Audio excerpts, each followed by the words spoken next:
This is how he behaves. He says some things that are frankly just absolutely outrageous, for example, that in particular. And then, given another opportunity to sort of double down on it, then a little bit later backs off. I just wonder, Gerard, if this mission at its heart for Sir Keir Starmer was about injecting some nuance into President Trump's thinking on peace in Ukraine, on tariffs, I mean, on any number of things.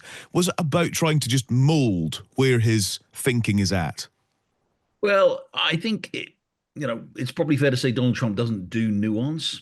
So if that was the intention, it was probably not going to be achieved. Look, I think what looks like what Starmer wanted to achieve was one.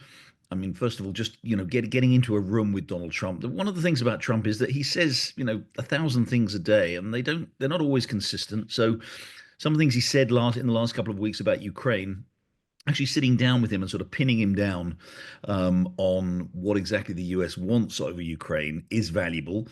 Bending his ear on Ukraine in particular and on the importance of standing up for Ukraine and not sounding quite as pro-Putin as he always seems to do. That would have been important, and I'm sure Starmer took the opportunity to do that, and also getting some indication about whether or not the US might be willing to play some sort of a backstop role. So, it looked to me, and speaking to people afterwards, and talking to people in the foreign policy field afterwards, it looks to me as though Starmer had a pretty successful trip. But of course, with the big caveat that we don't know any of the details of this. We don't know the detail. We didn't look like Trump gave any commitments at all, really, on Ukraine and on the trade thing, which of course everybody has paid a lot of attention to.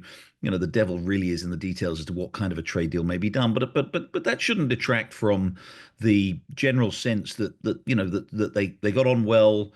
Starmer was able to get his points across. Trump didn't respond in a kind of notably hostile way, and in fact seemed to be quite warm and friendly about it. And so it was, it can be counted as a success. I wondered if, in some ways, Donald Trump not remembering, in inverted commas, that he had called President Zelensky a dictator was actually a giveaway of the whole tactic, mindset, playbook of Donald Trump over these last couple of weeks. As you say, he says 1,000 things a day, and then when you sort of pin him on them, as happened last night, he'll sort of evade them slightly.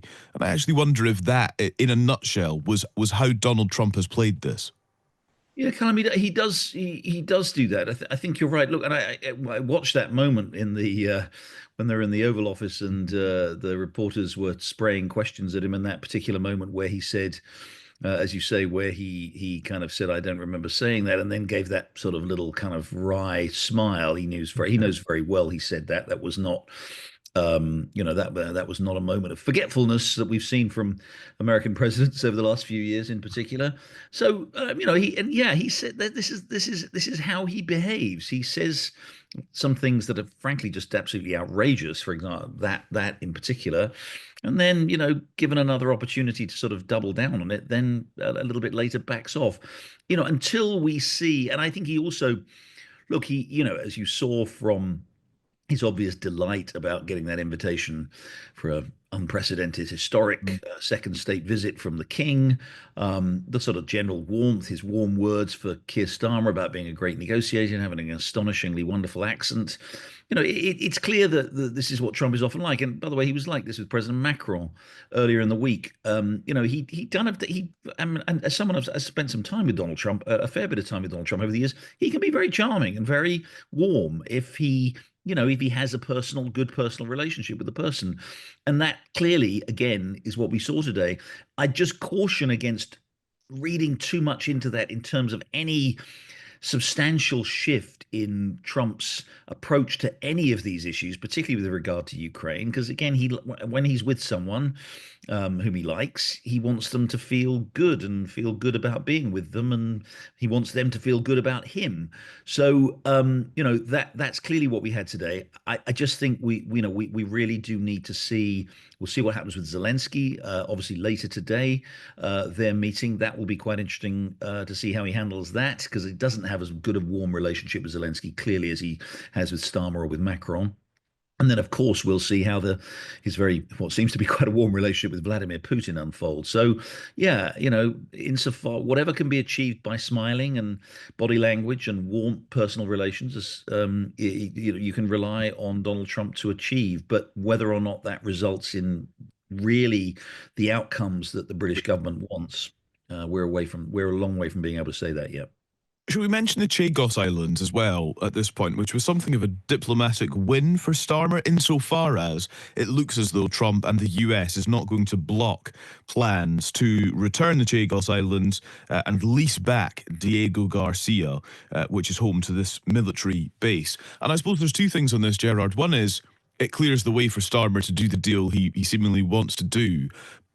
I wonder how big a victory we can chalk that up as if the deal is still considered to be a bad one. This idea of leasing it back at huge cost to the British taxpayer still hangs over it. So the fact Donald Trump might be out of the way might not detract from the nature of the deal itself. Yeah, I think that's a good point. I mean, look, I think that was a bit of a win for Starmer. In fact, I think that was the clear winner actually out today for Starmer, because I do know that there's been quite intense lobbying from people in the UK. We don't need to sort of name names, but people in the UK who've been arguing um, to their American counterparts. I mean, I don't mean in the government, I mean in the opposition and the various opposition parties in the UK, saying this is a disastrous deal. It's terrible. It's terrible for Britain. It's not very good for the United States, and Donald Trump should squash it. Well, he didn't. Now, I suspect, you know, half suspect Trump may not be completely on top of all the details, although I assume that would have been something that would have been discussed in that sort of larger plenary session where Marco Rubio, the Secretary of State, and Mike Waltz, the National Security Advisor, would certainly been there. They certainly would kind of know the details. So we have to assume, I think, that has been, that has been signed off, and that is a bit of a victory for Starmer. Although you're right, Callum, I think the question remain, well, two questions remain now about Chagos Islands that we've seen this week. One is, yeah, just exactly how good is the deal, and especially if the UK is going to be spending significant amounts of money on it, how big is that? And secondly, because of what we heard from Starmer this week talking about the increase in defense spending, and what we kind of learned, I think, from Prime Minister's questions, as far as I could tell on Wednesday, was that that big increase in defense spending, at least sounds like some of that is going to be accounted for by the costs that the UK is going to incur from this Chagos deal. So, yeah, I think you're absolutely right. I think while it does look as though it's got the sign off from Trump, which was in some doubt, it still looks to a lot of people, myself included, I would say, as a pretty dubious value for the UK.